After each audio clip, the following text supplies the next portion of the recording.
let's go, because you know what I came in to do. I don't get paid for overtime. I'm here to fight. I guess the logic behind this is that Parker was knocked out by Joe Joyce in his last fight. And this should be a relatively easy touch when he takes on the 29-year-old Jack Massey from Cheshire. I believe Jack is, he is the IBO World Cruiserweight Champion.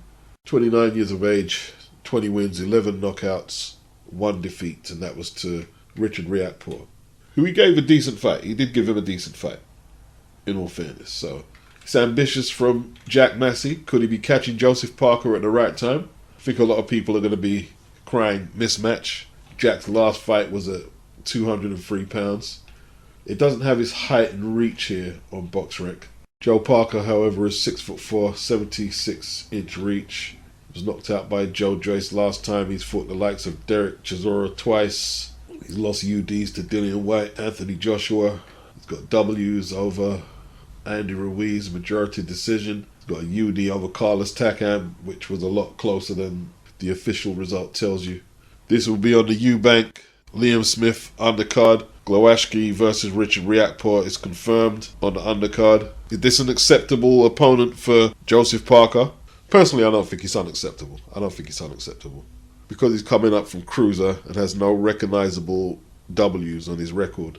The skeptics will be out there. This fight could come in for some stick. I don't think people are going to care that Parker's come off a knockout loss. A lot of Massey's recent fights have been on the fight zone with Hobson Jr. He's looking to elevate now. The big boys on Sky, and a big win will put him in with some big names and big purses. Parker's still a good scalp for those on the come up. Parker will be an overwhelming favourite despite the nature of that last defeat to Joe Joyce, where he really caught the hands. He caught the hands pretty bad. But he'll be an overwhelming favourite, and the selection of opponent, you could say, is protecting the investment. I mean, Parker just signed to Sky before he fought Joyce and caught the hands. They can't afford a second L on the bounce. At the same time, they can't give Parker a total walkover, and I don't believe Jack Massey is a total walkover. You never know how these things turn out. Massey might not be able to handle Parker's heavyweight power, physical strength, or, he might use his cruiserweight speed and give Parker all types of trouble. Maybe pull off an upset. There's things that we can't be sure of. What's Parker going to look like in there? First knockout defeat of his pro career was less than 3 months ago. So has he recovered totally? We shall see. I do know certain things. That I can confirm. The money paid to ammunition has all been paid. And it's not chump change. I don't want to go into it because it's none of my business.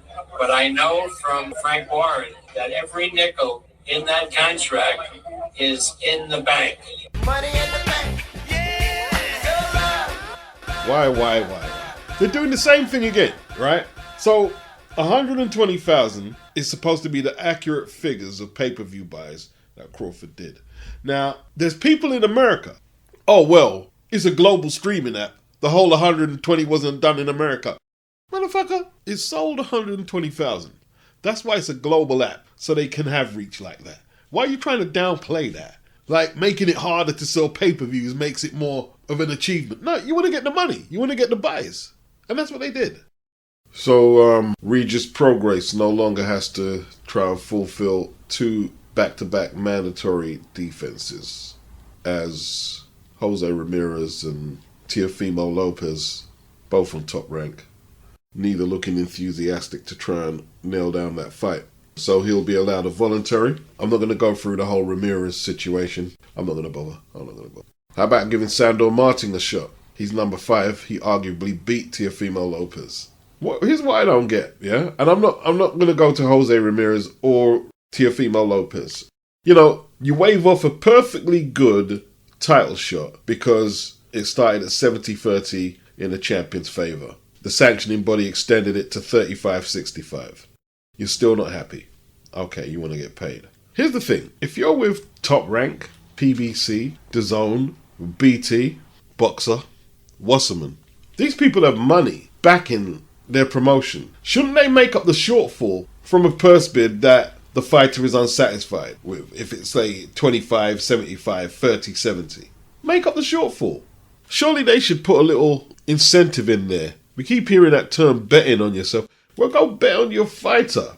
Go talk to the network. Go in their pockets and make the fight. But there seems no willingness to make certain fights. And I'm trying not to go to ducking because it's so easy and it's boring for me now. You know, like, I feel like I'm cheating, taking ACCUSES for crap analysis. He's ducking.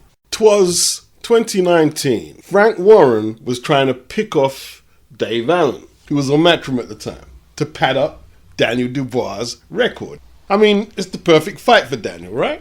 Dave is quite popular at that time. Frank made an offer to Eddie Hearn.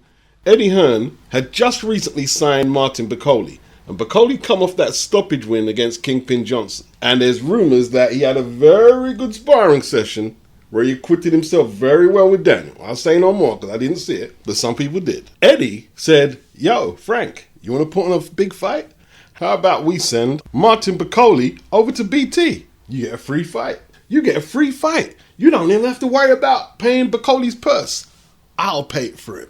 Eddie didn't just offer the fight to Frank and Daniel. He offered it to Tyson Fury, who didn't have a belt at the time, Jarrell Miller, Otto Wallin, and Murat Gassiev. But let's focus on Triple D. Eddie said that's a great fight. Dubois is a really good young heavyweight, and you wouldn't have to pay him, Bakole, the sort of money you'd have to pay Dave Allen. Bakole really fancies that fight. It's a very dangerous fight, but what a great fight. That could really help Frank out and actually do a decent show with a decent heavyweight fight. It's there for him. So hopefully we get the phone call. You see where he said you wouldn't have to pay Bakole like you'd have to pay Dave Allen? Eddie was going to look after the purse. That's what you call betting on yourself. Too many people use that term loosely in modern day boxing. Let's see it actually put into practice. Back your man. Go to the network. Get the money. Back your fighter. Eddie needs to get on the blower, man. Get on the blower to Pro Bellum. This is a great opportunity to get Sandor Martin a title shot and give us a quality fight on the zone. Make up the shortfall. Now ain't that the pot calling the kettle black?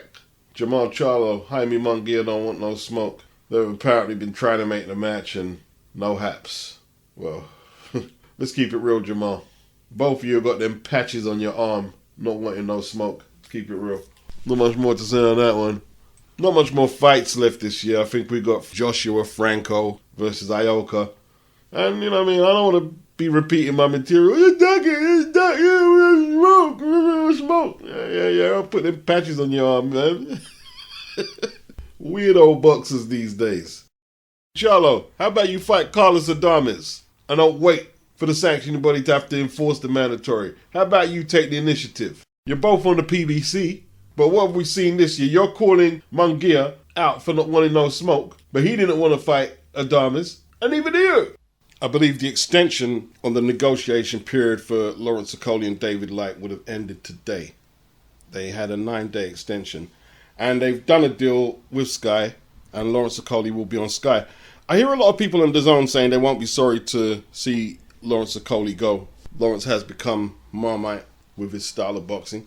Well, Lawrence, I'm not sad, but I'm pissed off that you're not on the zone anymore. I'm pissed off. Two fighters who I'm not keen on watching are Josh Kelly and Jessica McCaskill. I'm not keen on watching them, I'll be honest. Lawrence, I can watch Lawrence. Scores knockouts.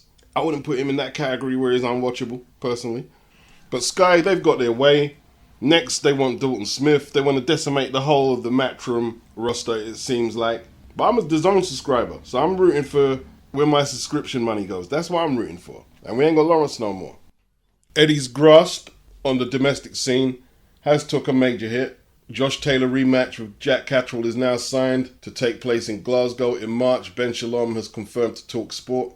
That's a big domestic event, that rematch. Will that be pay-per-view though? See, here's the thing. If you're going to pay pay-per-view for Eubank and Smith, tell me how you don't pay pay-per-view to watch Josh Taylor next time out. Make that make sense. ACL injury is what Barry McGuigan and Shane reported will keep Daniel Dubois out of the ring for 6 months.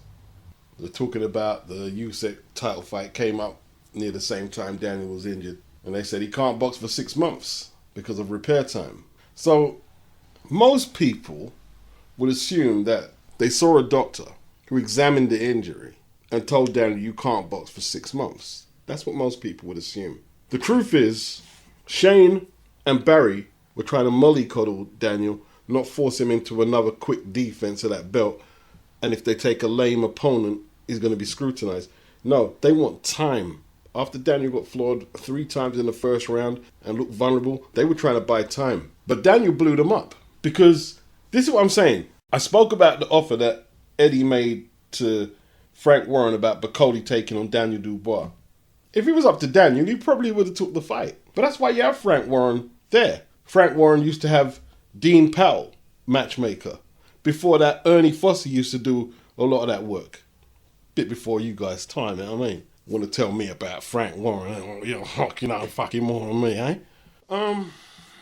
Daniel thinks he can beat the world, even though he was knocked down 3 times. Shane and Barry, they're not so sure right now. They believe they need to do a lot of work on Daniel currently. And 6 months would give them a lot of time to do work. Or maybe perhaps stall the inevitable. Daniel said 6 months is not right. I would be ready to fight in early 2022. 6 months is not right.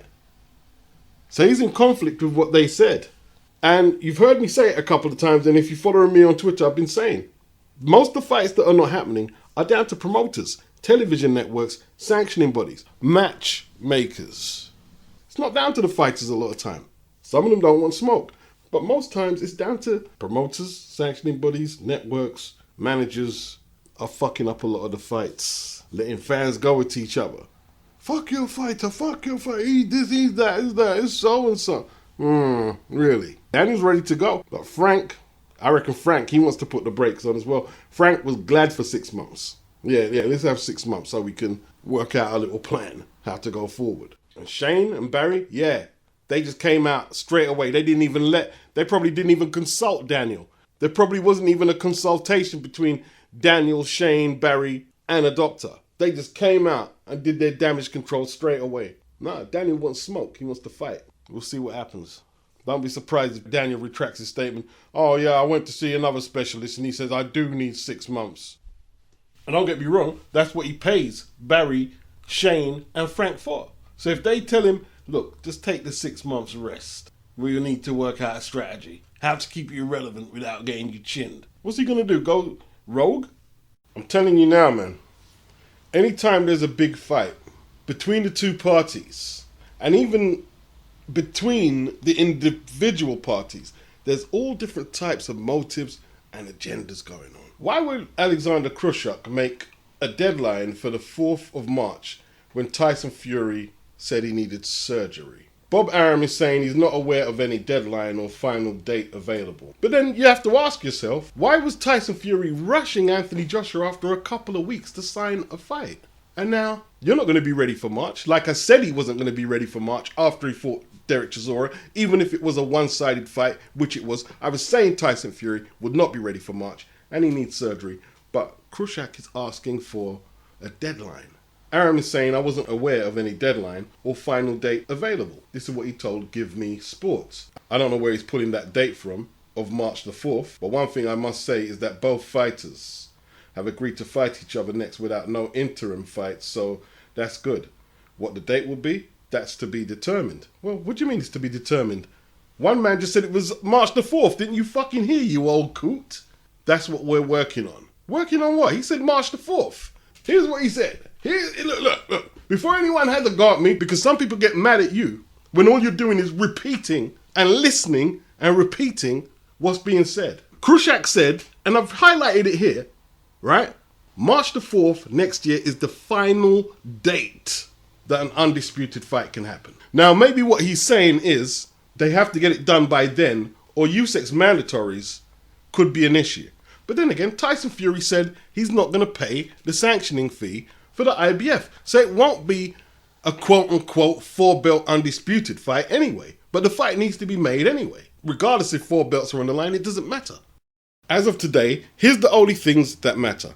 That these 2 guys are the only 2 guys holding any relevant straps at the weight class. The other relevant thing is one of you knocked off one long-reigning champion and one of you knocked off the other one. You listen to all this now and you're wondering if it's going to go into a back and forth between Krassuyk, USYK and Fury and Arum and Warren. We've been here before at the DAZN table with Deontay Wilder and Anthony Joshua. We've been here before. We've been here before. Fury and Joshua, arbitration. We've been here before. All of a sudden, this Krassuyk guy wants to make fucking deadlines. When it was USYK saying, I'm not fighting in December because I need to go back and relax and rest and all this shit here. Now you're making deadlines. The realistic target was always spring. Always spring. That's why when Warren and Fury were rushing Hearn and AJ, it was just pointless and senseless. Spring 2023. Let's say May, June 2023. Boy, and they're looking at a big price hike on the pay-per-view pricing for USYK versus Fury. Fury versus Chisora was $27.95. Imagine that. And I can only imagine that we're looking at £30.99. Somebody's reminding us here that it was £14.63 for Pacquiao versus Hatton. That was 2009, 13 years ago. Good old days, eh? Inflation, my friend, inflation. At the same time, a price increase has to be dependent on the undercard. The undercard has to deliver. And last and not least, we're going to stay on Tyson and USYK, is the probable rematch clause. When Frank Warren was asked, will there be a rematch clause, he said it's probable in case one of the fighters get a cut eye or something goes wrong. Anything can happen in boxing, as we know. Then there would be. Obviously, they'll want to trigger a rematch clause, but then he said the sanctioning bodies will probably not allow it. And when I say that, you can have a rematch clause, you can fight each other, but they're going to want the winner to take on their mandatory. So the belts will probably get split up in the event of a rematch clause being triggered. But with 4 belts on the line, both teams can be as confident as they want. Both teams are going to want a rematch clause.